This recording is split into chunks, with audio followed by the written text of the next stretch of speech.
If you want to pump your body and expand your mind, there's only one place to go. Mind Pump. Mind Pump with your hosts, Sal DiStefano, Adam Schaefer, and Justin Andrews. In this episode of The Mind Pump, so of course we talk all about fitness, health, burning body fat, building muscle, but we also talked about current events and ourselves, another one of our favorite topics. I love that topic. So the first 40 minutes of this episode was that introductory portion of this episode. We started out by talking about John Romano and Rich Gaspari, two of our favorite people in the fitness space. Champions. They actually came in yesterday and did some podcasting. They'll be starting their own podcast. We love those guys. John Romano wrote some of the best articles I've ever read. And Rich Gaspari, I consider him one of the best uncrowned Mr. Olympias of all time. But they also ate a bunch of our skinny dipped almonds. Guys, what the hell? They are hard to resist. Skinny Dipped is one of our sponsors. We like Skinny Dipped almonds because it's mostly almond with a little bit of chocolate. So the macro profile is really, really good. A kiss of chocolate. If you go to skinnydipped.com/mindpump and enter the code mindpump, you'll get 20% off. Then Adam brings up how a certain supplement company is trying to work for us. How dare they? We're not going to sign a deal with Satan. Yeah. Back away, Satan. Then we talked about how a judge in Mexico apparently said it's legal to have personal possession of cocaine. I know where we're going to party. Then we talked about how the 15 of the world's largest ships actually create more pollution than all of the cars in the world combined. Holy ship, Sal. Yes. I talked about the secrets of saliva. That's right. There's some secrets behind your saliva. Adam brought up the show Wayward gross. Pines on Hulu. I haven't seen it. Justin talked about Mindhunter on Netflix. I talked about a study regarding cannabinoids and pancreatic cancer. Some promising research there in animals. We talked about how Airbnb had one of their biggest days ever. We love Airbnb. And then we talked about Gillette and how they had to change their ad campaign. Apparently, talking shit to your consumer base is a bad strategy. So they had to reverse that a little bit. And then we talked about how we got ranked in Men's Health for one of the top fitness podcasts. Thanks, guys. Then we get in the fitness portion of this episode. First fitness question, what is the importance of grip strength training? Like, should you incorporate strengthening your grip in your workouts? And, Justin and Adam can't keep a secret, and they revealed how we have a new program coming out. It's coming in the next few days. But that's all we're going to tell you. We're not going to tell you what it is. You're just going to have to hang tight. The next question, how does your training change once you hit your 40s? Is it possible to still get in peak physical condition? Since I'm the only 40-year-old in the room, although Justin is right behind me, and Adam's coming up to you, man, and resisting the fuck out of it. Adam is really resisting this. We talk all about training as you get older. Next question, this person wants to know how things have changed for us now that we focus more on health than aesthetics, now that we work out for our health versus aesthetics. And the final question, this person wants to know if getting sweaty means you're having a good workout. Sweaty Betty. Also, this month, for the first time ever, MAPS Prime and Prime Pro are both 50% off. They're both half off. Now, MAPS Prime teaches you how to prime your body properly before your workout. Now, priming is a fancy way of saying warm up, but it's far more than warming up. A good priming session gets you to activate your muscles better, gets you better mobility.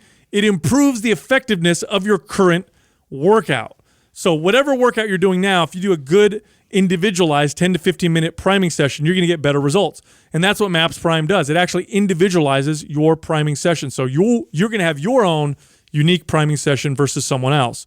Now, MAPS Prime Pro, that's about correctional exercise. So if you want better mobility or if you have pain in any of your major joints, get MAPS Prime Pro. And if you're a trainer, these programs have tremendous value for you that you can present to your clients. Again, they're 50% off.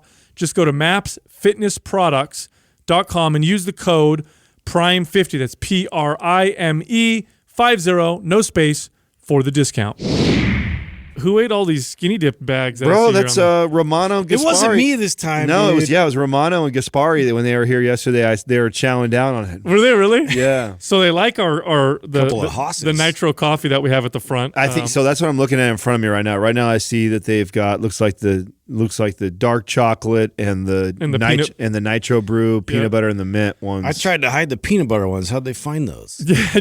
I can't believe there was some left, Justin. How dare you? I think the dark chocolate or the mint goes the best with the coffee. Yeah, were they seriously munching on them yesterday while they were absolutely. podcasting? And they were liking them? Yeah, we did 4 podcasts with them yesterday, and so they were hungry, right? So yeah, they were podcasting nothing hard. better than some skinny dip for a snack. Great. What a good time with them. I tell you what, I'm actually really excited for their podcast. Oh, dude, you don't know, man. For me, it's a treat. Like they're so grateful that we had them use our studio and all that. But for me, it's an honor. I've been reading Romano's articles for decades, and Gaspari is one of the greatest. He's a legend. Bodybuilders of all time, and they're both super nice, super humble, gracious people. Gaspari at one point had one of the fastest growing supplement companies ever. I think, what was he telling us? His company at one point was generating like some tens of millions of dollars a month. Yeah. Insane. But now they're starting a podcast. So it's just cool that we can help them do something. And I'm sure they're going to have great information. So it's a lot of fun. Really cool. we Mark Bell stopped by too, which is great. Mark's he's such a nice dude. Yeah. Yeah, he's a good guy. Good guy. Not a lot of people, I think, start off on the wrong foot with me and then win me over as much as he has. He brought that up, by the way. He did? Yeah. So we were all in the studio. It was Romano, Gaspari, me, and Bell, and we were all in here, and they were talking about how he knew us or whatever. And he's like, yeah. He goes, the first time they interviewed me, he goes, I was on the phone in my car, on my cell phone, and he goes, and they wouldn't let me live it down or whatever. And he's joking about it. And I'm like, you won us over though, big time, Yeah, no, true Yeah, it was story. like a 180. I feel like I have a pretty good read on people when I meet them, and if I kind of don't like you when I first meet you, it's tough to win me over. It's almost 100%. Yeah, it's really tough. Shut you down. But Mark has definitely done that, man. He's for sure good people, really good dude. Nice of him to come by yesterday. He jumped on their podcast. Bro, he looks good. No, he's I know. He's like jacked even more than last time I saw him. He's been looking good for a while now. You know what he told me yesterday? That his diet is like 80 to 90% carnivore. Yeah. Like almost, he's like, I have some fruit sometimes, but that's pretty much it. Fruit, potatoes, or whatever. But yeah, for the most part, he's carnivore. I'm like, how do you maintain? that makes me shrink when I do that. You know what I mean? No, it definitely It works for Yeah. some people. Speaking of supplement companies, you said you wanted to read. Oh, I got something for you guys. Something special came in my inbox. So Ooh, I'm excited. 2 days ago, Men's Health highlighted us. So Yeah, shout out to Men's Health. golf clap, please. Golf clap, Recognizing please. Thank the you. same Thank category you. as Jillian Thank you. Michaels. Yeah. Appreciate it. Yeah, it's like a backhanded compliment, right? It's Hey, like- You guys should have listened to that DeFranco. He did an episode on it. It was so funny. He was going off about it because they when they're writing the write up about his show and everything, they told him that he was a lot. Like, he's like, the only other person that's told me that's my wife. Oh, I saw that. Sometimes DeFranco's a lot. Yeah, he's just a lot. You know. Well, you know what? I really appreciate the fact that Men's Health named us one of the best fitness podcasts. I thought that was really cool. Yeah, that was cool. Except they misspelled my name. But here's the annoying part about that. They didn't. Most people misspell my last name, and that's understandable. DiStefano. Sure. It's a long Italian last name. I've never ever seen Sal misspelled. Sal. There were two L's. Sal. You're so extra. You needed an extra L.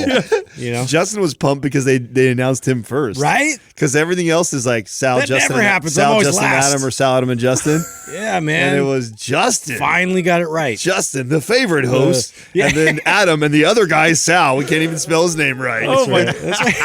Wait a minute. Wait You're a the other minute. guy now. You're the other Yes. guy. What the hell's Yes. happening here?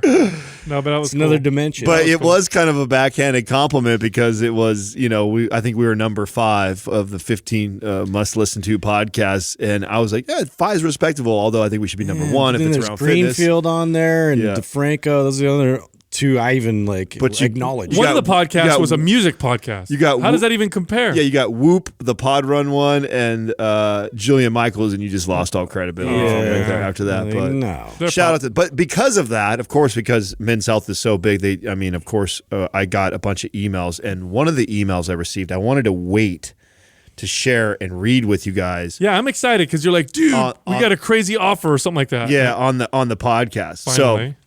So this comes from Julie. I won't say her last name at the company. You guys will figure out in a minute what she works for. She says, "Hi Adam, hope you're doing well. Congrats on being a new dad. Our team has been searching for the perfect type of people to partner with for an upcoming campaign with Muscle Tech. Oh, A world-class leader in the supplement industry. We're very interested in working with you for this. Aside from an educational component, your content genuinely makes me laugh. You really show your personality on a platform. You rarely catch a glimpse of a real person behind the camera. Are you open to discussing a collaboration? I can share some more details on the campaign themes, messaging, and other questions you might have. Look forward to hearing from you." Do me a favor. Reply like this. No, thank you, Satan. We will not be working with... Stop tempting me. Hold on a second. Who owns Muscle Tech? A Chinese company. Really? Bought them a while ago, yeah. What? Yeah, a big Chinese company Really? bought them a long time It's ago. not Julie? No. So we're gonna be. So hold on a It's a second. nice email. Muscle Tech, the makers of Cell Tech, the company that owns them also owns Hydroxycut. Can I just say Zenadrin? Can I just say man. at 17, if I would have received this email, Oh, I would have I would ejaculated have in my been pants. over the world, Yeah. over the moon. This would have been the most amazing email I ever could have received. Oh, there's the stats on them. They sold it. Wow, hey bro. No, that's wrong. That's wrong. That's not the right number. They sold for $700 million. That can't be right. in 2016, Sal. Yeah, no, I did. I read it was $700 million. I read somewhere else. That's Wikipedia. That can't be right. Bro, 700. But the company that bought five them is nothing, bro. If they sold for $5, no, there's no way. There's no way. It has to. We have to look up somewhere else, Doug. I don't think that's right. But the company that owns them now is I don't know if it's pronounced right. Ziwang. I think it's pronounced Shiwang or Shiwang. Shiwang? Shiwang. Shiwang. Oh, baby, when she move, she move. It's a Chinese. So let's work with Muscle Tech, the makers of all the supplements we rail against, owned by the Chinese company. China being communist, I can't do it. I can't do it. No, Sorry, we can't go there. can't do it. the ultimate. You couldn't pay us enough. We're way too capitalist. The ultimate sellout. So what do you want me to say back? Do you want me to say that you can't afford us? Just be like, you can't actually do that. I want to see how much they offer. Yeah. Be like, sorry, They're like, we're too $100 expensive. million we'd like to offer you. $1 billion.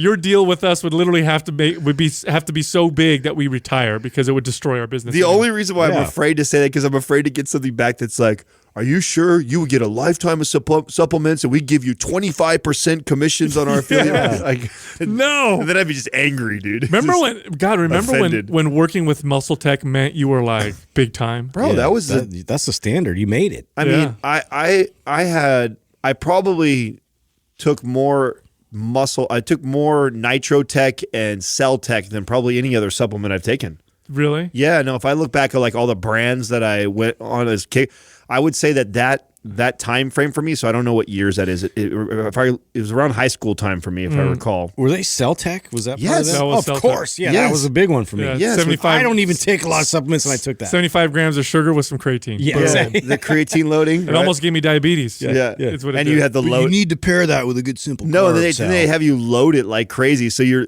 literally take like fucking 900 calories of sugar for every day for like it's a grape. week. You're like Grape. And then if you're a skinny guy trying to build a muscle like me, you're like, oh shit, I've already gained like 2 pounds this week from this. Fucking works. This work, bro. They had me sold, bro.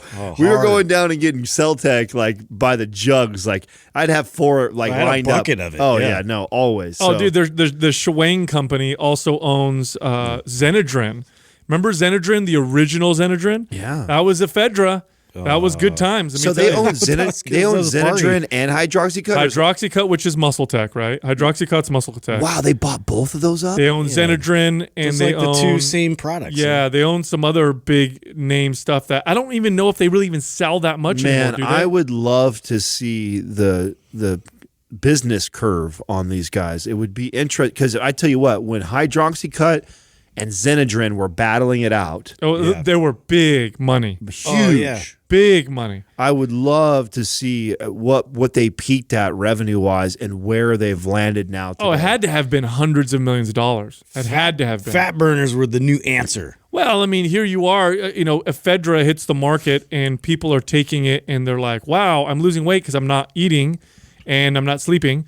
And so it was the first diet pill that actually made you lose weight. And I'm twitching every second. And they owned 1 and 2. I didn't know that. Well, I don't know if they owned it then. I know that the Schwing company now. You have to say it like, you have to say it like that. That's like the sound effect. That's like a comic book. Swing. Yeah, it's like if you were reading a comic book and someone gets an erection. Schwing. Yeah, schwing. And that's what happens. No, that's from what's that show? Yeah. Wayne's World. Yeah, Wayne and Garth. Did they said how? Yeah, when a hot chick would walk by, swing. Yeah, Like they'd just be a don't normal remember that? conversation. Bro, and you know how old that movie is? Yeah, no, I know. It's like 25 We're educating the youth. I know. Anyway, wow. I So know. we made it, huh? Muscle Tech coming after us. Yeah, right. It's official. Isn't that funny how that all works though? Like, I mean, I literally think that if when I was a kid getting into working out, like that would just be unheard of. Oh, it would have been And insane. Just crazy to think. Though, I'm pretty sure they won't sign us now, though, after we drop this episode. Really? Yeah. We're just being honest. Probably not. Hey, speaking of supplements, cocaine. I saw that. Whoa. A great one. And Whoa. that's the next portion of, there you go, like the fat burners, then you go to cocaine. I saw on the forum that, did I read this right? They legalized cocaine somewhere? It's not okay. It's not. That's not 100%. Decriminalize it? It's not 100% what it was. Okay, school me. So a Mexican judge ruled. This was a federal judge ruled for the first time that 2 petitioners can possess cocaine. Now this doesn't mean that it's legal to sell or buy, but the fact that you have cocaine in personal use possession. This means that is no longer illegal. Now, I don't know. Bro, that's a big deal. How much? Well, I don't know if this is going to go. This is a federal judge, but this doesn't necessarily mean it's like countrywide. It's just a new thing that may be going through a new standard. Then so it'll have to go to the Supreme Court in Mexico. In Mexico. Okay. Yeah. In Wow. Mexico. You know what though? Here's why I think they're looking at things this way. Mexico they took a very aggressive stance on the drug war, and all it did was cause way more violence with the drug cartels. Right. Mm-hmm. And the argument that, economists have made for a long time, Milton Friedman made this argument all the time. He said, indirectly, one of the jobs of the drug enforcement agencies is really to protect the drug cartels by eliminating competition. And if you really want to take out these drug cartels, violence isn't necessarily going to work. In fact, it oftentimes doesn't. Look at where we're at now. You really want to take them out, compete them, right? Yeah. Take their product away from them. I mean, it killed the illegal alcohol market was killed when alcohol became legalized. Oh, we're watching this with marijuana. Yeah. Now I don't know if this is necessarily a better answer. Maybe. I mean, I'm in belief that I don't think it should be completely.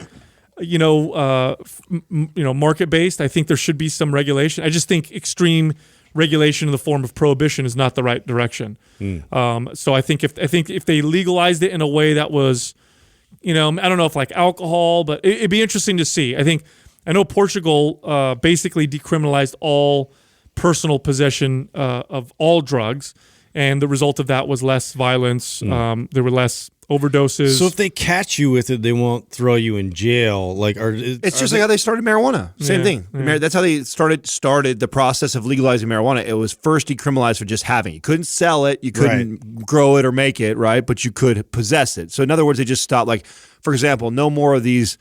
You get pulled over and you got a dime bag of marijuana in your pocket, and now you're going to jail for fucking a year. You know what I'm saying? Like, no more of that bullshit. So it's basically happening that because it's kind of like this thing. It's like, so many people do take marijuana. So many people do cocaine.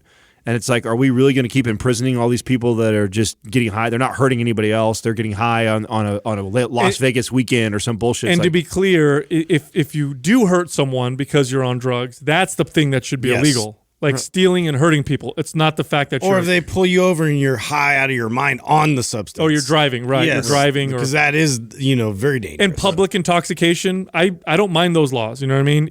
You want to get drunk and smashed, stay in your house. If you want to be, I'm outside with my kids at the park walking around. Yeah, nothing in public. Yeah, I agree with that. You're putting other people in danger, right? Yeah, I totally agree with that. Right. But it's interesting. As soon as this judge said, "Hey, legal, possession is decriminalized," new business proposals exploded in Mexico. We've got all these new all these nightclubs just are popping up everywhere. all these new business ideas just out of nowhere. Hey, we should go to work together. Yeah. I got a great idea. Hey, you know what I read? I wanted to ask you if you've actually read anything to support this. I thought this was really interesting. It was on one of the, I think it was the Black Rifle Coffee guy. And it was an article talking about pollution. And I thought this was because we've talked about pollution recently, and you were talking about these, famous people that, fucking fly over on their private jets and talk about Their how, yachts. Yeah, like who's the biggest offender? right. Anyway, yeah. And the article was that 15 of the world's largest ships pollute the earth more than all the cars in the world. Yeah, when it comes to certain pollutants like Dude, sulfur, that's true. insane. Isn't It's that? true. He said the article said that one of these ships. This is true. I've looked this up. So if you don't believe us, you can pause and go to Google and look this up. When it comes to particular pollutants like sulfur dioxide, and I can't remember the other one, they produce way more. And it's because they burn heavy oil, or it's a type of oil that's not refined. Cars produce a very refined type of oil.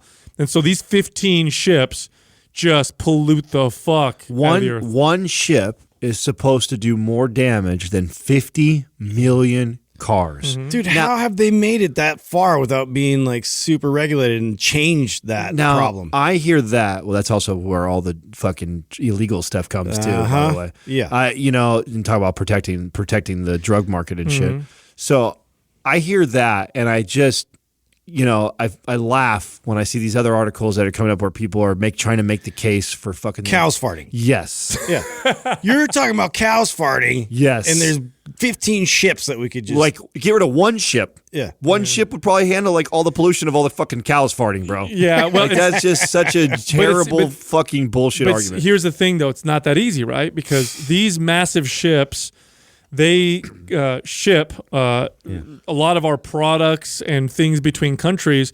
What we don't realize is that the world is so heavily dependent on petroleum and oil that if we were to just pass these kind of laws, like, okay, that's it, we need to get rid of 3 of these ships, it would dramatically reduce the quality of life for a lot of people. And I don't mean like quality of life like, oh, I don't have like nice things. I mean, a lot of poor people will become so poor that they'll starve. Yeah. It's not as easy as people think. It's way more complicated. Well, it just points me to innovation. Why don't they look into innovative ways to reduce Amazon. Yeah, reduce that pollution. Well, okay. Amazon's moving their way into all that, here's dude. the thing. There are lots of regulations in there that make it more difficult to innovate. Yes. But here's the second thing. Let's say for a second that a form of energy was discovered that was cheaper, easier to transport and store, and more plentiful than oil. Let's say, and this is true now. I know people are arguing like, no, the sun. No, bullshit. Nuclear power? Yeah, no, the problem with the sun is that, you can capture that energy, storing it and transporting it. You lose lots of energy. It's not reliable. If there was something that was reliable, cheap, and plentiful, the market would adopt it immediately. If I'm a big company, and I could find an alternative energy source that was cheaper, more plentiful, and easier to transport, I would outcompete my competitors by simply switching it up. Yeah. So if it existed, it would happen. It just doesn't. It doesn't. It's not there. It's not nearly as simple as people think it is. Yeah, of course. So it's way more complicated. But I like that you brought that up because you have all these celebrities like Leonardo DiCaprio is my favorite. Love the guy as an actor, great actor, but he needs to stop with his virtue signaling with his massive, $300 million yachts that he in jets and stuff like that as he's flying around lecturing everybody. Come on, bro. You want to really help? Just stop that. Just stop that one thing right there. So funny. Anyway, dude, I read an interesting article on saliva. Oh, really? Yeah. What spawned this? So random. Great transition. You like that? You swap and spit and reading at the same time? So there are, how when you cut yourself instinctually, you want to put your mouth on it, when you're a kid or whatever. Yeah. You want to right? And you ever wonder why we do that? Like, why do we instinctually? My assumption of that is that to keep it clean, right? Like if you were to slice your hand back in the days and bacteria or something were to get in it would get an infection. So my thought is the initial reaction when you get a wound like that, and it may be the same reason why dogs do it too. Yeah. To you, if you have a wound, they lick it and clean. I think that's a way What's of cleaning. What's it called to like thicken the blood? What's that? called again? To help it coagulate. Yeah, coagulate. There are enzymes in saliva that do help stop bleeding, so that's one of them. And then there's also a compound that they've identified in saliva that's actually a more powerful painkiller than any of the opiates we have on the market. Really? What? Yes. That's interesting. Yeah, and actually, I can pull up the name of it because I can't remember what the name was. But they're looking at this compound, and they're trying to figure out how they can develop it and use it as a painkiller. Isn't that weird? Yeah, that's crazy. Yeah, I wouldn't even have thought that. Yeah, it's called opioorphin. Opioorphin. That's what it is. It's a painkiller that's 6 times more powerful than morphine. Now, when when it's in you your saliva. Now, if it works with your receptors that receive like opiates and stuff, just like Vicodin or drugs like that, that's kind of crazy. And when you say that, because that also makes me think this is also what makes like kissing and making out so great. Yeah. Think about that. You're swapping all this saliva. Get more French kiss action. When you get opiate, it's a euphoric. Positive feeling that you get, happiness. It's the same. When you get happy feeling like that, you get this rush of opiate, right? Yeah. So that's the same concept. I would think if you were making out with somebody and this has got breath, and they have this saliva, that's part of what makes that so great too. Well, when it comes to kissing, because that's an interesting one too. Why the hell we kiss each other on the mouth that way? Evolutionary scientists think that we're actually tasting each other's genetic compatibility. So when you kiss someone, they always say when you kiss someone or there's sparks. You ever kiss somebody that you think you like and you kiss them, you're like, I don't think I like you. Yeah. Or other times like, maybe I like her. You kiss her and you're like, wow, I really like her. Yeah. You're able to actually test your gene compatibility through the saliva. So as you're kissing, you're picking up on whether or not you guys are compatible, genetically speaking, to procreate is one of the reasons. Kind of weird, right? There's so much math going on everywhere. You know what I mean? Well, there's a lot of stuff that happens when we're not conscious of. I know. That we just do that we think is weird. Like here's another one. You ever when you see a cute baby, you ever like grit your teeth, or you ever hear people say like, "Oh, I just want to bite his little cheeks." No, I want to eat his little hand or something like that. I wanted to ask you that. I think you mentioned it off air. I do that with the dogs. When I feed dogs, you grit your teeth. I grip my teeth really hard. Like it's to the point where, and I'm aware of it now, that it trips me out every time I do it. Like, why do I do that? Yes, I'd same thing here. If it's like a baby, like a chubby little baby, you just want to like gnaw on their little arm, their little chubby arm. And it's a weird thing to say. It's a weird thing to say, but everybody knows what I'm talking about. So I looked this up once, and they're not quite sure why we do it. Log of dough. But they're not quite sure why we do it. But one of the theories is that, for most of human history, babies, obviously, when they started eating solid food, they couldn't chew on solid food. I figured, just like birds, right? We had to kind of probably chew it for them to help them digest it. We had to chew it and then spit it out and then feed them with. That's how we made baby food, basically. That's so weird. If that's true, I'm glad we moved on from there. Hey, Doug. I had a question. Have you been watching The Wayward Pines? I have. How far are you? I think I'm on episode number 4. You're slowly getting through it. Okay. Yeah. Okay. Why is it good?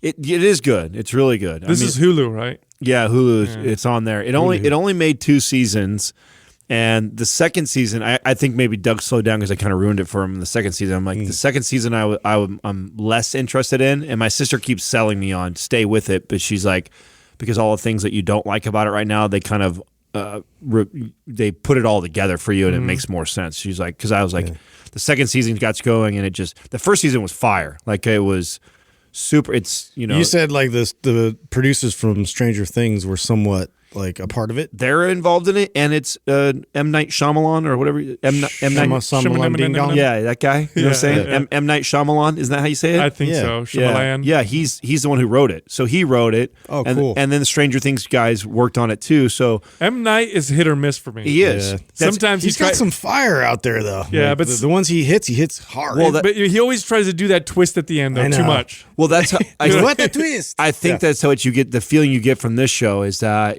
to me, the first season, it's a home run. It's just the whole season was great. I binged the shit out of it. It's not that often where a show can get me like where I want to watch the whole thing in a weekend's time. He got that from me, and then the second season, I just kind of lost it a little bit for me. Peter out a little. And my sister was the one who turned me on to it, and she's like, "You got to keep watching it." She's like, "It gets better, it gets better." And I'm like, Mindhunter. Have you guys watched that yet? Love it. Great show. No, Great I've show. never seen yeah, dude. It gets all into the psychology of serial killers, and then they basically interview these serial killers, and then try and apply those same methods that they describe to catch other ones that are Bro, out there. you're into demented people. Yeah, I want to Serial figure them killers, out, bro. cult Come on, leaders. man. I know I'm getting a little worried over dude. here. No, he I got my radar. I got my antenna out. Like I'm looking for these motherfuckers. You sure you're not like, why do I have these thoughts? Is this normal? Let me see what these Now, I'm not guessing myself. a lot of that show too, Justin, is based off of real events too, right? Yeah, so it's Some of the- fiction in terms of like Right. the show of it, but yeah, they reenact a lot of like the true accounts. Like So not Marilyn Manson, Charles Manson. Yeah, and they also instance. so serial killers wasn't even a real thing. Like Yeah, that was until like the 60s or 70s. yeah, right? like it was a Well, I mean, there were serial Well, they were killers. there, but they didn't really. No, that's what I nobody mean. was willing to go like actually interview them and be like and get into the details of why they did what They they didn't did. make them celebrities like they did later on. Yeah. You know what I mean? Well, no, Which a lot of Well, people they were like so. Charles Manson was like a celebrity, but it was like I don't know on some weird level where they were like trying to basically reverse engineer what like everything that was involved. With So it. there's this brings up an important point that there's a psychological phenomena that happens. Yeah, Doug brings up Jack the Ripper. He was one of the more famous serial killers back in the day. Yep. That there's a psychological phenomena that happens with people who are on the brink. Okay, so when you have a society as big and connected as ours, right? How many people are in America? I don't know how many hundreds of millions of people in America. 300 million, I think. 350. 350. Thanks, Doug. Last time you counted. So My census. So 350 million people in America alone, there's going to be, even if it's half of a percent of people who are on the brink, that still accounts for thousands of people. And sometimes all it takes is a little nudge. And so what you had, like the phenomena that happened in the 60s and 70s, is you had serial killers getting all this publicity, kind of becoming celebrities, and it spurred more Copycat. Lots of other people to start becoming serial killers. Some psychologists think this is what happens with mass shootings as well. You'll have one mass shooting, it gets all this publicity, and then you get all these other people who are crazy on the brink who are like, that looks like a good idea, because we don't really hear about serial killers anymore, do we? No. It's not like a phenomenon right now. The phenomenon now is mass shootings. Well, that might be purposeful too, and they kind of go into that in the show a little bit. Like with one of the serial killers, he's like, yeah. So you guys have figured this out for the ones that you've actually caught, but there's a lot more out there, like using these same tactics. Crazy. Yeah. Well, speaking of TV shows, so do you guys ever watch like anime? Do you guys ever watch like cartoon anime, that kind of stuff? Nope. Yeah. So I don't. So Just the porn. yeah. Sometimes. The ones with tentacles. Yeah. So I don't really watch it either, but there was one that I watched a long time ago. I feel like you're lying. I swear, it was called Attack on Titan. You guys ever hear about this one? No. Anyway, it was real popular. No. I watched it a long time ago, and when my son this was a huge mistake on my part. It was one of my biggest regrets ever. As a parent, you'll learn this, Adam. I'm sure Justin's already had these moments. Okay, let's hear it. You're gonna do something to your kid, and then for the rest of your life, you're gonna be like, "Did I scar him? Did I?" Oh, no. I think that one thing I did might have ruined him. So anyway, I totally misjudged. I thought my son was old enough. He was like 9. It's just saying it now is so ridiculous. Anyway, this anime is for adults, and it shows like it's kind of scary. It shows some horrid shit. Like there's these big monsters called Titans, and they're big humanoid-looking things, and they walk around naked, but they have no genitals, and they eat people, and they'll eat them. Yeah, that's appropriate. Sounds terrible. I don't know what the fuck I was thinking. I think I was trying to be cool. You know what I mean? Like, we're cool, right, buddy? I think he was like 9 or 10. So I showed him an episode, and it traumatized the fuck out of him. I remember we watched it, and one of the humanoid monsters picked something. And they have these weird-looking smiles on their faces. Oh my and God, bro! What the hell's wrong with And you? he couldn't sleep for like 3 or 4 days. See, look at that shit. Of course, look at dude. That, Justin, in the top left. Tell me that shit's not crazy. Yeah. Look at all those teeth, man. Scared the fuck out of him. This will not be a problem for me considering Yeah. I don't like scary. So I felt Keep going, though. I felt so bad, right? So so recently, my son's been getting into anime. It's a thing for I guess him and his friends. So I'm like, hey, you want to watch that one that I showed you when you were a kid? He's like, no, I don't want to watch it. Nah, it's cool. It's cool, dude. I'm like, is this still bother you? He's like, whatever. I'm like, come on, let's watch. So I made him watch it because I want him to get over the fear and maybe make myself feel better. Yeah. So we watched a couple episodes and, we're kind of getting into it. And so then he's like, oh, I'll show you an anime. And he shows me this fucking weird cartoon. There's like no plot. So we're having this big old debate and argument over which one's better. But it's kind of cool. So we're bonding over it. So I feel a little bit better now. This trauma is now bonded you. Yeah. I like that. I'm feeling a little bit better now about it. So anyway. Okay. So I got a study for you guys. This is kind of cool. I think this was at a Harvard University. I'm going to pull it up just so I can make sure I don't get it right. I don't get it wrong. That there was this study that showed that they tested this on mice now. I'm going to pull this up here. Researchers at Harvard University used the treatment based on cannabinoids to treat mice with pancreatic cancer. And it killed all the tumor cells in 70% of the mice. What? Yes. 70% of the mice, it actually cured or killed all of the tumor cells. And this is a form of pancreatic cancer. I thought you cancer. meant it killed the mice. No. That's what it said. No. Did it sound like you said that? For a second. Of the tumors, my bad. Yeah, I think it sounded like you said you killed the mice. How cool is that? Yeah, it's great, guys. Cool. I know other ways. A lot easier.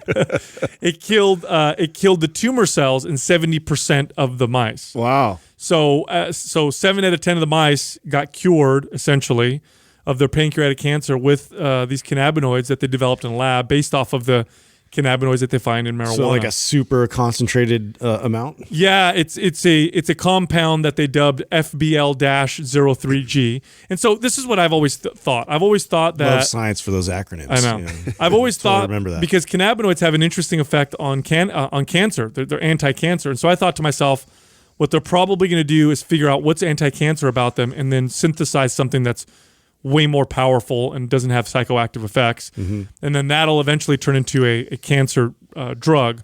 And it looks like they did that with mice. This is crazy because this particular type of pancreatic cancer kills typically 93% of the mice that they'll give it to. See if you can get away from all this like commercial bullshit of CBD and get back to like these like exciting new medical advancements that we can now play with. It is like the horizon looks so much better. Well, I mean, it's one of the reasons why I've invested in companies that are in cannabinoid research, specifically because of that. Because I see this and I think I don't think it's anytime soon, but I think we're looking at within 10 to 15 years. Cannabinoid treatment, I believe, will be something that will be. Yeah, but now we're focused in that direction. Yeah, which will create some opportunities. Well, see, the problem with coming up with a drug is it's expensive to come up with a new drug, a new class of drugs. Yeah, it's a huge gamble. The regulations alone, the amount of testing you have to do to get it passed, it could cost hundreds of millions of dollars. And so, what companies typically do is they'll go with a sure thing. So they'll say, well, we know this chemo is already approved. Let's tweak it a little bit. Just a little different variation of it. Yeah, they're not going to go in a completely new space. Yeah. So this is kind of interesting to me. So it's kind of cool. I have a cool article that has nothing to do with science that, on this show, I think we've talked about. It's been a while since we've talked about this, but I've always been really fascinated in the Airbnb and VRBO market. I've been renting homes like that when we travel. I mean, sometimes Katrina and I stay in nice hotels, but for the most part, we tend to rent houses. And we now, as a business, been doing this for the last 5 years consistently. And I've really watched the evolution of it, man. I remember when you first would rent a house if you were going somewhere, and it definitely felt like, the people who own the house were just not there that weekend, and you were staying at their place. Like their picture frames were up on the wall, their clothes are still in their closet, stuff like that. It just...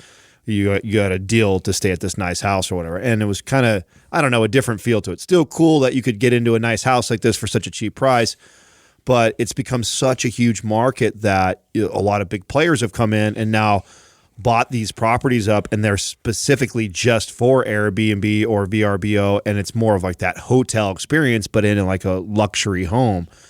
And they just passed their 11 years. So it's been 11 years that the Airbnb's around, and they had a big milestone. And in one day, 4 million people were staying in an Airbnb. Wow. One day. One day? Yeah. Wow. Woo! Isn't that You want to talk about a disruptive technology or market? Like if you're Changing the game. if you're a hotel, that's got to scare the shit out of you. Yeah, totally. I don't think it'll kill hotels. Hotels have their own. Well, I think they're they'll just have to figure a way to compete. But better. it'll take a market share. Well, I think it already has. Shitty. Oh yeah, it already has. The shitty part is, and we were talking off air about this because we're looking at properties to invest and do something similar, and one of the things that we have to look out for is there's fucking people lobbying, obviously hotels lobbying against this and trying to shut that down for certain cities. Make it so that it's illegal, so that you can't rent your own damn house. This is so fucking stupid. Yeah, it's so dude. dumb. Yeah, because they're we want all the money. Scared instead of being competitive with it and going like, oh, I guess we have to respond and either make our hotel experience better or significantly cheaper,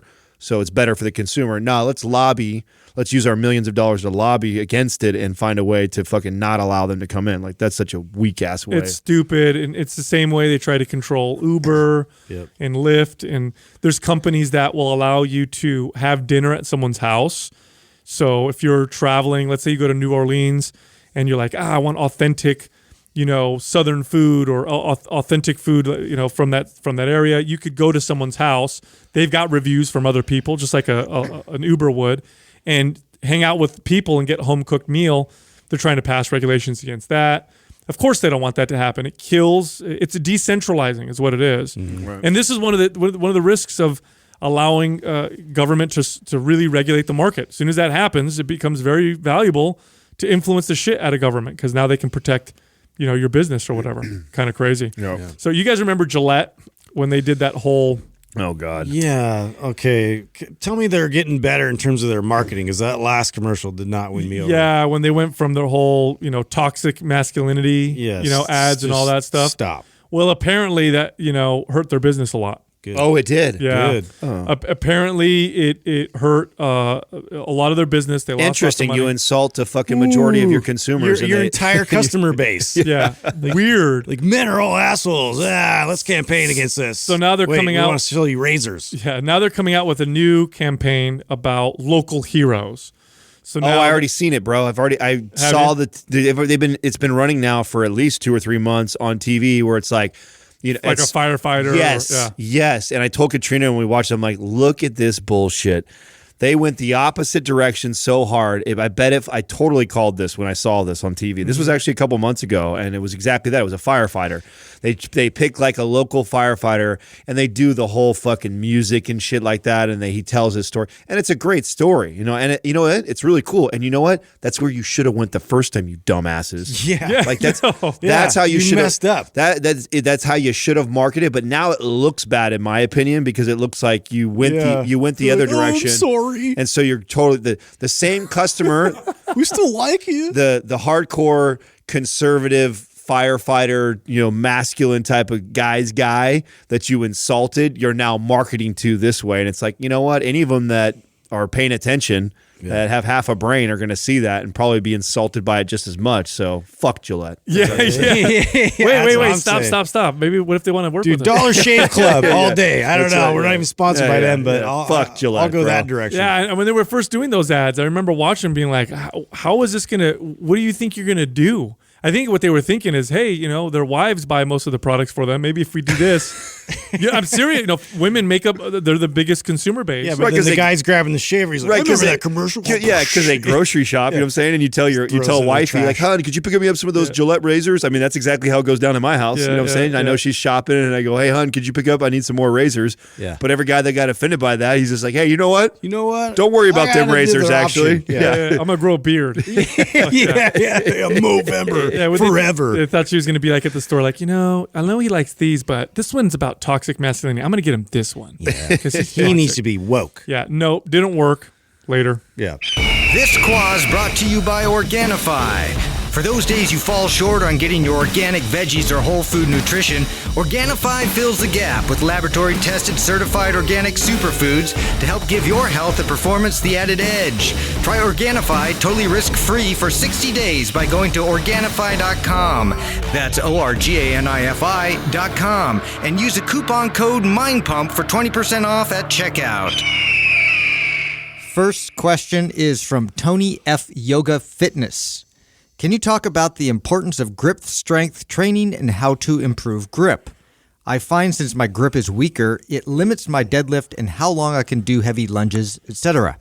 I don't want to resort to wraps, but should I until I build a better grip? Who picked this question? I did. Justin over here, grip. alluding to our new program. We have a new program coming out. And I was like, there's so many cool grip exercises in this new program. I have to at least highlight it. You guys cannot keep a secret. I can't. I swear to God. Yeah, well, that's why I want to open the present. That's why I asked about that, because this is the first program that, and we could talk about some exercises that actually improve grip, but this is the first program that we actually put emphasis on that. Yeah, well, it's specific to the program. But, it's funny when we talk about grip.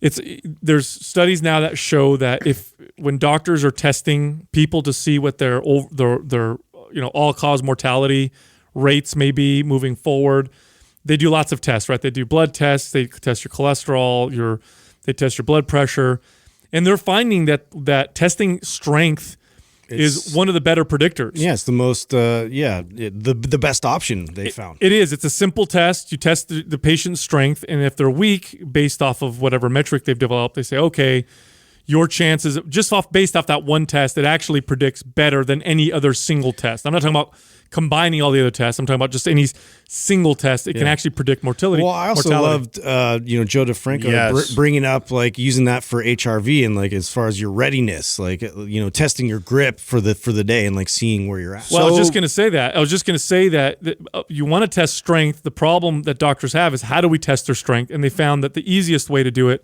was with grip. Mm-hmm. And then DeFranco did bring that up, that waking up in the morning, testing your grip strength he found to be a great predictor of whether or not I should work out hard today or not. That was so and so brilliant, so brilliant and so easy. Yeah. Like that, I wish I had that knowledge if I was still training clients. Like that is something 100%. If you're a trainer listening right now, what a cool way to separate yourself from your peers, because I don't know any gyms that have got a trainer that's doing that. No, I never did. That's assessing that. I never did either, but I totally would now. Like after talking to Joe and how he implements it, and then knowing that's one of those great indicators, and knowing like how valuable like HRV, the theory of HRV can be for presenting or changing or modifying your program.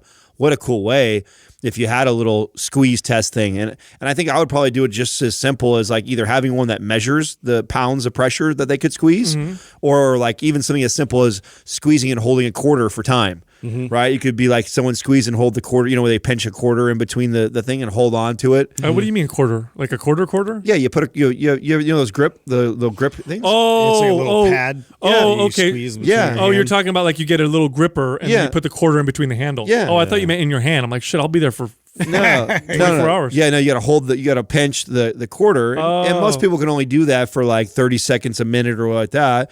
And you could probably, if you don't have a tool that actually measures the pounds of pressure they're creating, you could probably go off of time, how long they can keep. That's smart. Right, that's what I mean. I like that because that doesn't require any special measuring equipment. Right, you go buy one of those at like your local sports basement type of place, get one, and then you develop a baseline. Yeah, you develop what would be good for them, right? You'd have to probably measure them for consistent for probably a month or so you a couple figure weeks. out what their baseline is, and if they're lower than the baseline, okay, today's workout's going to be less intense. If right, I would take the average of probably 2 weeks of testing almost every time they come in and see me. I would see the high, the low, and then like you said, find out what the baseline is. Smart. And then I would just dictate that, like where they land. You know why I like that better than HRV?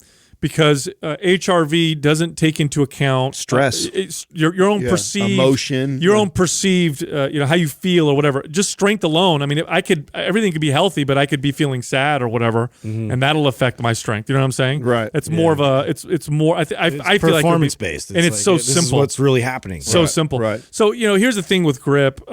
Humans, we are supposed to have very strong grips. First off, we're primates. We're related to monkeys. Monkeys obviously known for their very, very strong grips.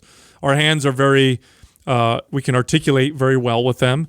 And we are tool makers. Of all the animals in the world, we are the tool makers. We manipulate things with our hands. The problem is we don't really do anything hard or heavy with our hands anymore.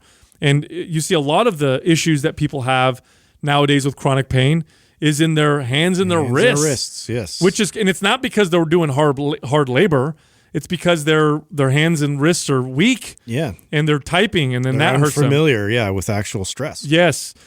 So here's the thing. First and foremost, just lifting weights, free weights, without using any hand grip aids like wrist straps, that alone will improve your grip tremendously. Yeah. If you don't lift weights at all and then you go lift weights, you'll notice your hands getting fatigued and getting stronger just from gripping the weight. So that's number one. Number one, don't use wrist straps.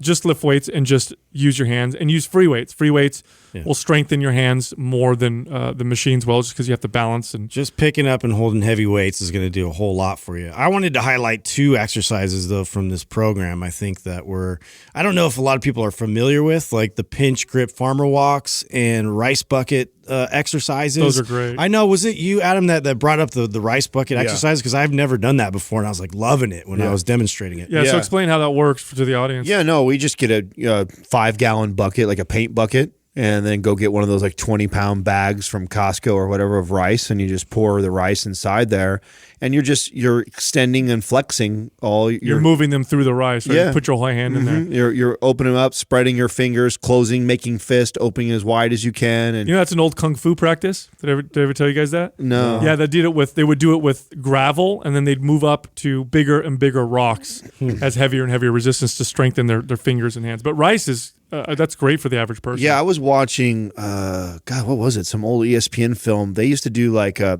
putty with their fingers to get their hands really, really strong. I don't remember what I was watching that they did this, but yeah, and it's that same concept. I mean, I think it's been around. It's an ancient practice, I imagine.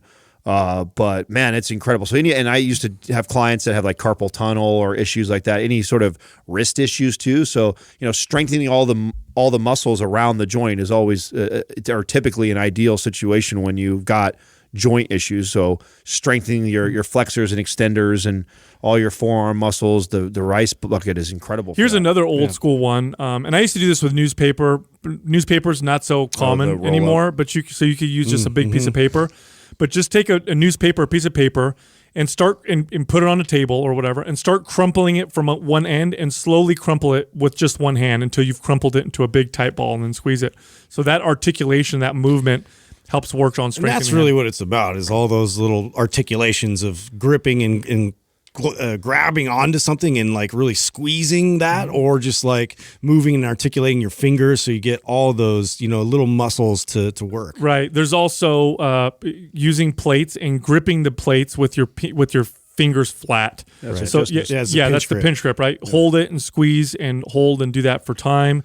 That's a good one. Another one you can do is you can get climbing. Of course, it's right. A great one. Another one is you could take an offset dumbbell. So it's almost like a dumbbell, but just has weight on one side. Hold that in your hand at arm's length, and then work your wrist in different angles, because it's not just flexion and extension. You also have lateral flexion and extension. That's where your hand kind of moves side to side. Those muscles are also that's important. The fun movement. Yes, those muscles are also important. We also included in that program. Didn't we do the hang where you're switch grip on the hang? Switch Oh, grips. Yeah. So just hanging from like a pull-up bar and switch gripping back and forth. So going from pronated to supinated back and forth on your hands and trying to hold up there as long, just holding your body weight up on a bar like that. And then if you're also switching from pronated to supinated. It used to be that one of the fundamental ways that a man's strength was measured was through his grip. How strong his hands were. If you shook a man's hand, if you wrestled and you felt his grip. I wrestled in judo and jiu-jitsu for a long time, and I'll tell you something right now. Somebody's got a strong grip, they have an advantage. If their grip is a lot stronger than you, they have an advantage. Even if you do combat without a gi, that if they grab your wrist, you could feel that strength. My dad's worked with his hands his whole life, and he came in here the other day with my uncle. And I think Christian was in here, and he hadn't met my dad yet. So my dad shakes his hand, and he goes, "Holy shit, you weren't lying. His hand's like a brick." And it's like that's because he's been using his hands for so long.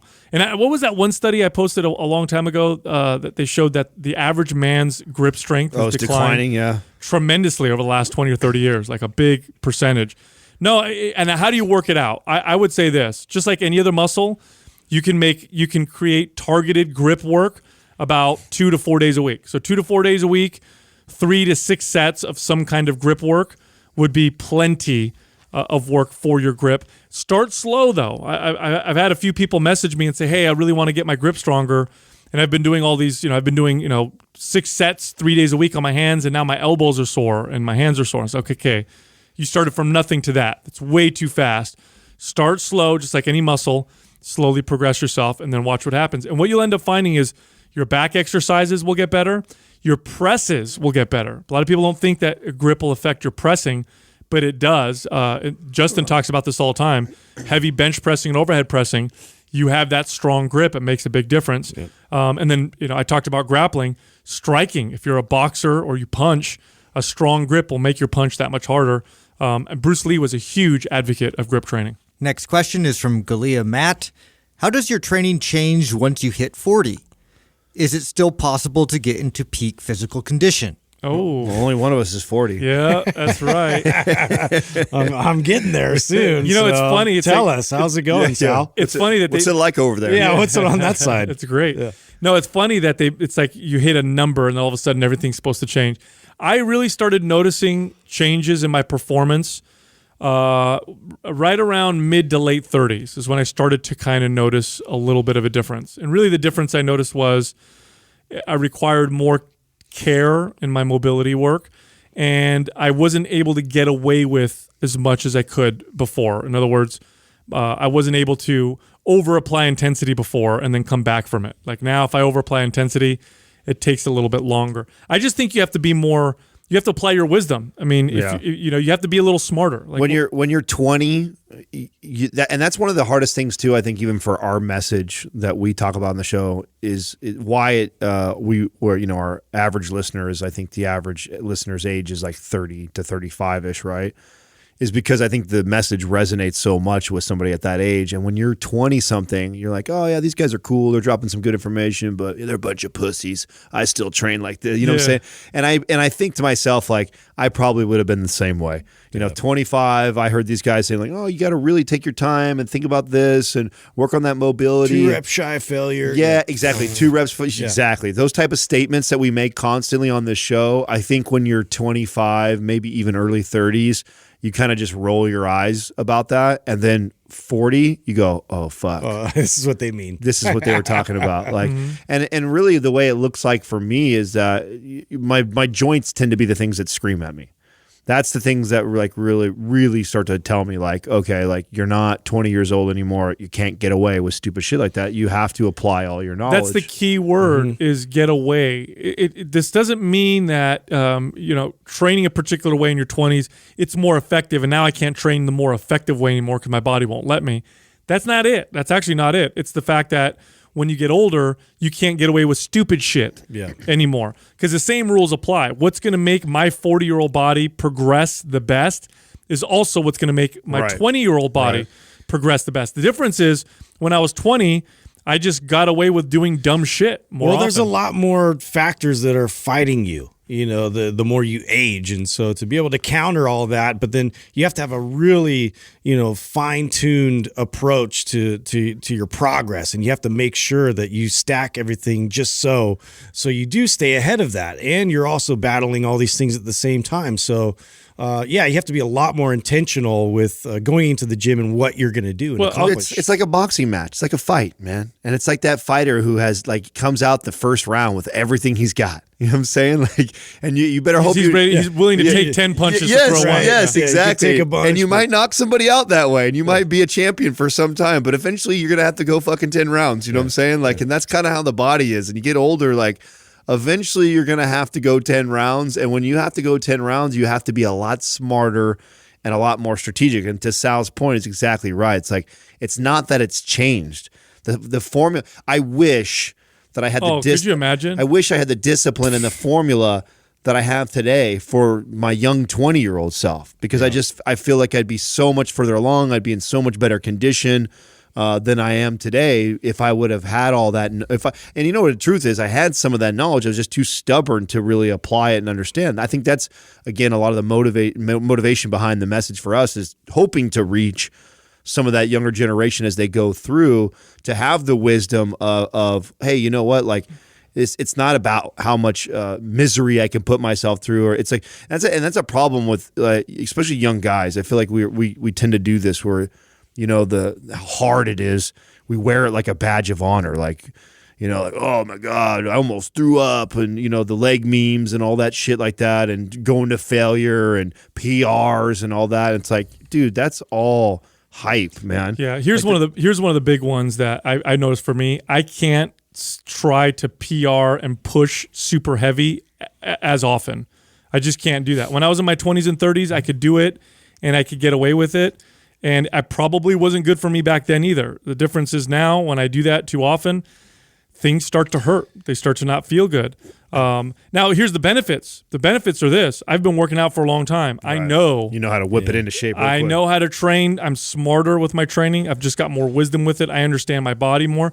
And here's another big one. And this, I think, also tends to come with age. And this is true for most people. I'm just way more comfortable with myself. I'm way more comfortable in my skin. Yeah, your goals, I think, too. Like, I've shifted. I used to just want to be, I just want to be big, and I want to be powerful and strong. And you start to look at things a lot differently in terms of, like, I just want to feel good. I want to feel like I have abilities. I want to, the whole day I want to feel, like, energized. And, like, those are my goals. They're different goals. When you're 20, you tend to be way less secure with yourself. So when you're more insecure, what do you want? I need to be bigger. I need to be louder. I need to look cooler. Yeah. Then as you start to get older, you're just way more confident and comfortable in your own skin. You're like, I don't really care. I think I'm cool enough. I'm cool. It's not a big deal. And the irony of it is that's the kind of confidence that tends to shine and that people can see. So I actually think it's easier at 40 for me personally. I think for other people who waited till they were 40 to get in shape and they struggle because of the learning curve. But I think for me, I can whip myself into shape faster today than I could in my 20s. Mm-hmm. You know what to do. Yeah, that's what I mean. Yeah. Like I know exactly how to recalibrate the diet, recalibrate my movement, recalibrate my programming to see progress week over week. And then really it's just a matter of commitment, and that's it. Like, do I want it? Do I want to get shredded? Do I want to be 5% body fat right now or not? Do I want to sacrifice some of the things that come with that and be willing to do that? It's not a muscle it my way there. It's not like I'm going to grind my way to that point and it's so much easier to do that in 20s. Like, nah, it's like, it's easier to do it today because of all the accumulated knowledge over all the years. I was talking to a buddy of mine who's he's turned 58. And he's been into working out on and off for most of his life. And he's like, oh, I hate it. He goes, I hate it because I go to the gym. I see these young guys and they're going crazy in the gym and they're strong and this and that. And I looked at him. I'm like, when you go into a gym, the people that get the most respect. So for the people who are hardcore into fitness, like me, I've been in gyms for most of my life. The people that get all the respect in the gym are the older fit people. They always do. Yeah. Like the old dude that's been lifting weights forever and he's doing it right and he's still been training and he looks good and he's still able, to lift decently. That's like king in the gym. Everybody gives him the bench if he needs it. Everybody, asks him questions. He's the guy and he's the wise person in the gym that gets all the respect. So for me, I look so forward to getting that point, And as you get older, exercise becomes far more important. And it is true that I don't think I will ever outperform my 34-year-old self at 40. Maybe I could get close, but as I get older, that gets further and further away. But that's okay because at the end of the day, this is the truth now. If you exercise and you continue to age, you separate yourself from your same age peers more and more and more. Gosh, a 50-year-old that's fit is so much different than an average 50-year-old. Wait for your reunions. Yeah. Oh, it's crazy. I look at all your 40-year-old friends, and you look at them, you're like, holy cow, like he's got a bad back. He's already had 3 knee surgeries. This guy's already on blood pressure medication. It's crazy, right? Yeah. Imagine when you're 50, 60, 70. I had a 70-year-old client that I used to train, and this guy was he gets his testosterone levels checked. He was at 700. He's still deadlifting and bench pressing and squatting and fit. And you compare him to the average 7-year-old, and he could just run circles around all of them. And when he was dating, it was like he had to go find women in their 50s just to keep up with him because he was so fit in his 70s. So as you get older, fitness actually gets better, in my opinion. All right. Next question is from Honestly Haley. Since you started focusing more on health than aesthetics, how have your lives changed or improved? It's fitness now, working out and eating now is just much more comfortable and relaxed. It's less of a stress and more of just the way I live, I think. So when I was so heavily focused on aesthetics, it was a constant thought. I got to eat that. I got to look ripped. I got to work out this way. I need to look a particular way. It was less enjoyable. As much as I loved working out and eating right before, it wasn't nearly as enjoyable as it is now. Now I have such a different value placed on it that I'm fully confident I'll never stop. You know what I mean? Yeah, I could replace that word with performance, and it's pretty similar. Like in terms of my anxiety levels have gone way down from what I do in the gym. I used to, make sure that if I was in the gym and working out, like I am progressing and I am moving the weights and I am, like stacking more weight on. And when I wasn't, it would like really, bring me down. And it was like this constant battle of, well, I should be doing more. And then and it was always this over application of intensity. And that was something that I was, fighting constantly. Now just to relax and to also still have moments of intensity, but then realize that it's just, I'm looking at feeling better. I'm looking at energizing myself, and I'm looking at like keeping and maintaining strength. It's such a monkey off my back. It's such a relief that, I could just enjoy this for what it is. Well, I want to make it clear I still care about aesthetics. I think that it's just not the number one focus. Sure. And it doesn't come before my health, right? So that's different. When I was a kid in his 20s, taking steroids, taking every supplement, going to failure, doing whatever. I would do anything to be bigger, like at that point in my life. But that's been a long time. I mean, for a long time, I've not been that guy. Even when I got into competing and I was all about aesthetics, I still wasn't all about aesthetics and didn't care about my health. In fact, that was kind of my whole thing when I was competing. I was trying to show people, how healthy I could be and still compete and do that. And the irony is you probably would not have gone pro had it been the old Adam, right? No. Isn't that weird? Yeah, 100%. No, 100% you're right. So, yeah, but I don't want people to think that you have to be like, because people. No, we don't want to demonize aesthetics. Yeah, and I don't want people to think that like it's one or the other, or you can be all about aesthetics, and then at one point you grow up, and then you're all you care about is health, and aesthetics don't matter anymore. It's like, no, I was swimming, right, for a while, and the reason why I stopped was because it was cutting into my weight training, and weight training provides aesthetics for me. Aside from just strength, because you can be kind of strong swimming, and I was lifting occasionally, but I was swimming so much and not weight training enough that I was starting to lose muscle. I was atrophying, and I didn't like the way my physique looked, and it wasn't like, oh, I was insecure about it or it was a big deal. It was just like, hey, I enjoy sculpting a physique. One of my favorite things about that weight training is that we do have this ability. We have this ability to look at the physique and sculpt it just like a sculptor would sculpt a masterpiece. And we have the tools to do that through nutrition and exercise. I find that very exciting and motivating. I'm intrigued by it, and I love doing it. Now, that doesn't mean that I don't do other things for my health. I work incredibly hard on my mobility. I make food choices. I fast. I will pick up swimming for a period of time. But then I also will continue to revisit strength training that promotes aesthetics a lot too, because I like it. So, I think the way my life has changed is that I'm just not the young, insecure kid who cares. Like it doesn't bother me that, right now, or maybe 3 months, because right now I'm feeling pretty good right now. I'm pretty filled out. I'm filling most of my shirts out like I wasn't just about 2 months ago. My shirts were like coat hangers, and I didn't really look like an impressive guy.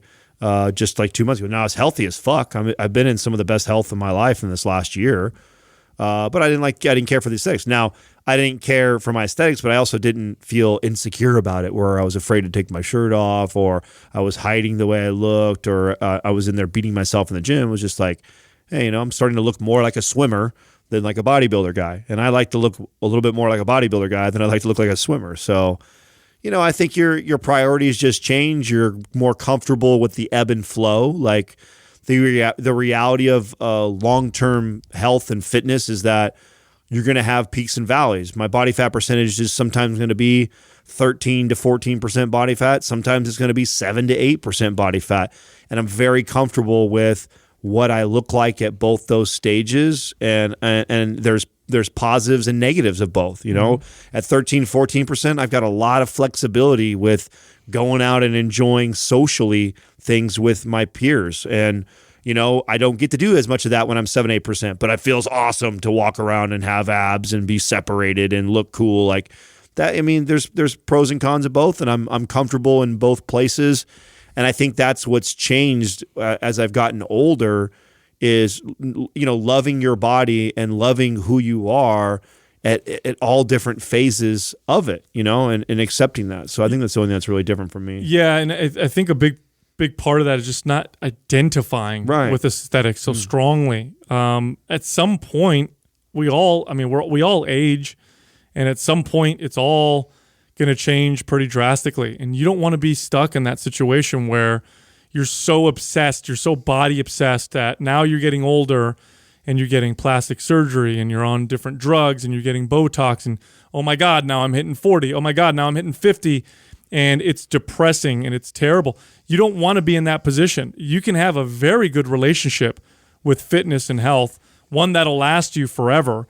And it's just a much more comfortable, it's a much more settled, comfortable position is what it feels like. And I think you have to make that transition as you get older. Otherwise, it's not fun. It starts to become kind of terrible. And this is where you see a lot of people, you know, go on the wagon, off the wagon. They identify so strongly with it, they hate themselves, then they can't handle it anymore. They need to stop and quote unquote live their lives. And then they're like, oh my God, I'm fat and I don't like myself anymore. And they go back and forth. So it's a great place to go to. I don't think it's a destination like you get there and you're like, I'm here now. It's just it's more of a verb, right? It's like I enjoy exercise for the sake of exercise. I love the way it makes me feel. I love the health benefits. Oh, look, I look good also as a result. It's really valuing it for all the things that it provides, not just the aesthetics. It's a very wide spectrum. You know, the health and fitness is not this body fat percentage or this look, you know, or this performance, how much you can lift. It's a big wide range. And in your lifetime, you're gonna weave in and out of, you know, sometimes you're gonna be the strongest of your life, and then sometimes you're gonna be the weakest, and sometimes you're gonna look the best, sometimes you're gonna look the worst. And you know, sometimes you're going to have a combination of two of those things. Like it's the cool part is there's lots of plus and minuses to all ends of the spectrum, and learning to love and enjoy all of them is key. Like when I'm a little bit softer and I'm not, you know, super shredded and ripped, you're better to hug. Yeah. I'm more fun to be around, right? I'm the guy who's like, hey, pour me a drink. I'll have one with you. And I'm more social in environments like that. When I'm the guy who's fucking so impressive, everyone's head turns when I walk in the gym, that dude ain't doing anything socially with food. I'm not going out having a drink with my buddies. I'm not having the piece of cake after dinner every once in a while. Like he just ain't doing that because the sacrifice it takes to do that. So there's give and take to all of it. And I guess the answer is like, you know, go all over the place and learn to do all that. I think as I've aged, I've learned to enjoy all aspects of that. And like to Sal's point, not identify with one, you know? Mm-hmm. Next question is from Body Generator. Does getting sweaty mean you are getting good results? Not at all. Yeah, Body generator. So unless the results you're looking for is to sweat more, then no, it just means you're sweating more. Yeah. But you know, it sounds funny. Hot. It sounds funny. Like I'll chuckle sometimes when I'll hear this, but then I got to remind myself that this is extremely common. This is a very common question. Yeah. And I mean, I bet we all have a story too of, have you guys had a client who like doesn't sweat? Like I've had clients where I could like hammer them in the gym and they just barely sweat. I mean, there's genetics to that, you know. Yeah. So there is. I mean, a good, you know, the ability to sweat is it does show that you're healthy. You know, people who actually really for reals can't sweat, it's a rare condition, is actually quite dangerous and in some cases fatal. But no, the way we tend to judge our workouts is how much I'm sweating, how out of breath I am, how sore I got. and the perceived intensity. Oh my God, it was so hard. That must have been a good workout. Okay. Yeah, those two alone, I didn't really sweat this workout. It's like sort of like a snide comment at the end of the workout. I'm like, yeah, I know, we were working on your strength. Yes. It's a hard concept for your average person that gets into the gym, because it definitely is. It goes right alongside all the memes and everything where somebody's on the floor with just sweat all over their shirt, and like, oh, I'm so sorry, I can barely walk the next day. Like, that was like a badge of, that was like one of the greatest workouts I did. Yeah. The workout has to be appropriate for whatever goals that you have. And if that means that you're not sweating during the workout, that's okay. The sweat or lack thereof doesn't mean that what you did wasn't effective. So, for example, let's say I'm focusing entirely on building low rep strength. I want to build strength in the rep ranges of 3 to 5 reps, which has a lot of value, especially if you don't train in that rep range very often. It's got a lot of value. It can build muscle. It can boost your metabolism. It can give you a nice look to your physique and your body by giving you more of that solid look or whatever. So there's a lot of value into training that way. And I'm not talking about staying there forever. I'm just saying when you go in there, that doesn't make you sweat that much. It just doesn't. You're doing bench press for 3 or 4 reps. You're resting 2 minutes or 3 minutes in between sets. Unless the gym is hot, you're probably not going to sweat much by doing that. Mobility work sometimes causes not that much sweating. It can, but sometimes it doesn't. If I'm in there to do relaxing type stretching, that's not going to cause a lot of sweating. Cardiovascular activity tends to. Circuit training tends to cause a lot of sweating. But it's not the sweating that is making your body get the results. Now, there are results from there are some things some benefits you can get from getting your body temperature up, that you can get from a sauna, that you can get from just being in hotter temperatures, which is totally different. But again, if that's your goal, like if your goal is to get better acclimated to heat, like if you want your body's ability to be able to acclimate to heat better, then you are going to be training you train in it. That sweat process. But if your goal is to improve your fitness, sweat is a byproduct of that and a side effect sometimes, but not always. So it's not a great measure at all. All I have to do to get people to sweat in my gym is turn up the heat. Yeah. You know what I'm saying? Turn up the heat. Boom, everybody's sweating. Sometimes I would joke.